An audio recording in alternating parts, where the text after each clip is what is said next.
नमस्कार। आज हम एक बहुत ही दिलचस्प सफ़र पर निकल रहे हैं। पॉलो कोएल्हो की मशहूर किताब रसायनगर यानी द एल्केमिस्ट, इसके गहरे मतलब समझने की कोशिश करेंगे। तो आज हम सैंटियागो, जो एक जवान चरवाहा है, उसकी कहानी के जरिए आत्मखोज और अपने सपनों के पीछे जाने का मतलब समझेंगे। तो कहानी, जैसा मैंने कहा, अंदालुसिया के सैंटियागो से शुरू होती है। उसे बार बार मिस्र के पिरामिडों के पास कोई खजाना छुपा होने का सपना आता है। फिर वो एक जिप्सी औरत से मिलता है जो कहती है कि भाई ये सपना तो भविष्यवाणी है। यहीं से मतलब उसकी यात्रा का आइडिया शुरू होता है ना? हाँ, बिल्कुल।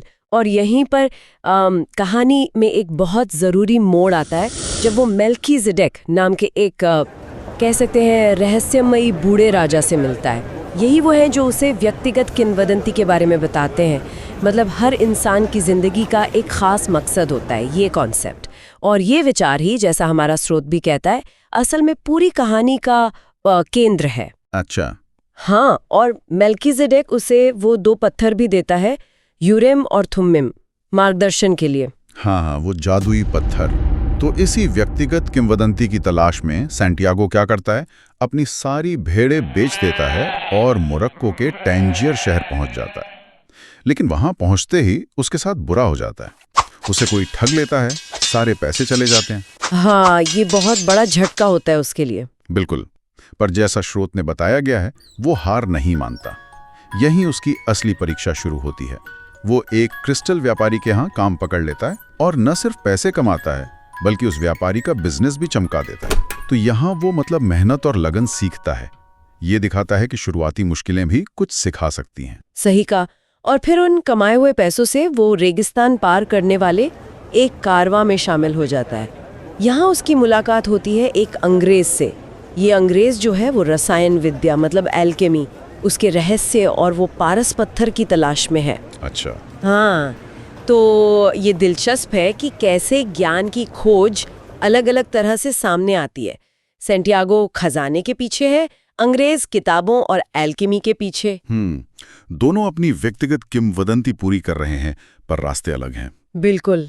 फिर कारवां एक नखलिस्तान पहुंचता है, रेगिस्तान के बीच में एक हरी भरी जगह, और यहीं सैंटियागो को फातिमा मिलती है और उससे प्यार हो जाता है। अब यहाँ एक कश्मकश है ना, कि प्यार और आराम चुने या फिर अपने मुश्किल सपने के पीछे जाए। हाँ, और कमाल की बात ये है कि फातिमा खुद उसे आगे बढ़ने के लिए कहती है। वो उसके लक्ष्य को समझती है। सही। और इसी नखलिस्तान में सैंटियागो की एक और खूबी सामने आती है। वो संकेतों को पढ़ने लगता है, जैसे वो बाजों को देखकर एक हमले की भविष्यवाणी कर देता है। हाँ, ये दिखाता है कि वो धीरे धीरे यूनिवर्स की भाषा या कहें कि अपने दिल की आवाज उसे सुनना सीख रहा है। उसे सम्मान भी मिलता है इससे। तजुर्बे पर और अपने दिल की सुनने पर जोर देने को कहता है। अच्छा।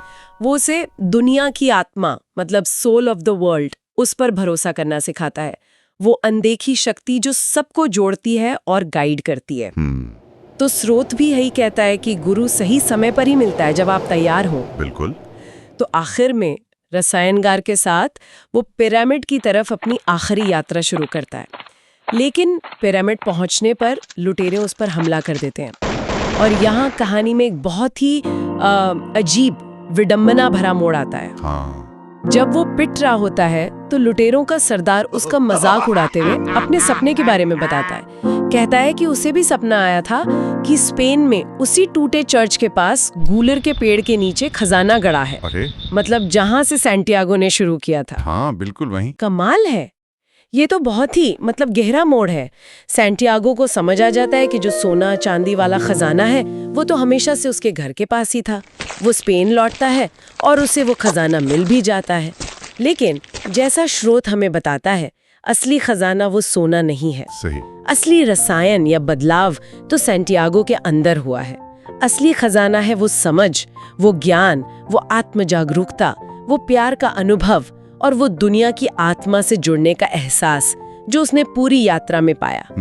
तो यात्रा ही मंजिल बन गई एक तरह से। बिल्कुल, यात्रा ही असली खजाना थी। तो अगर हम संक्षेप में देखें कहानी के मुख्य संदेश क्या हुए? अपने सपनों के पीछे जाना, यूनिवर्स या दुनिया की आत्मा पर यकीन रखना, हाँ, प्यार और अपने लक्ष्य के बीच वो संतुलन साधना, और सबसे बढ़कर ये आत्मखोज और खुद को बेहतर बनाने का जो सफर है। वो सही। और जो प्रतीक हैं कहानी में वो भी बहुत मायने रखते हैं।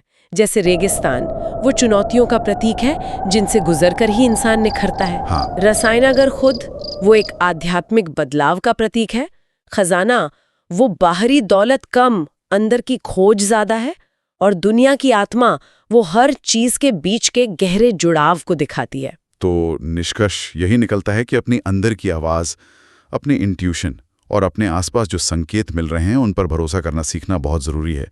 सच्ची खुशी और जो संतुष्टि है वो शायद बाहरी चीज़ों से उतनी नहीं मिलती जितनी अपनी व्यक्तिगत किंवदंती को जीने और अंदरूनी विकास से मिलती है। और ये हमें सोचने पर मजबूर करता है आखिर में कि हमारी अपनी जिंदगी में वो कौन से संकेत हो सकते हैं, या कौन वो रसायनागर हो सकता है, कोई इंसान, कोई किताब, कोई घटना जो हमें हमारी व्यक्तिगत किंवदंती की तरफ इशारा कर रहा हो। और क्या हम उन इशारों को कहीं अनदेखा तो नहीं कर रहे?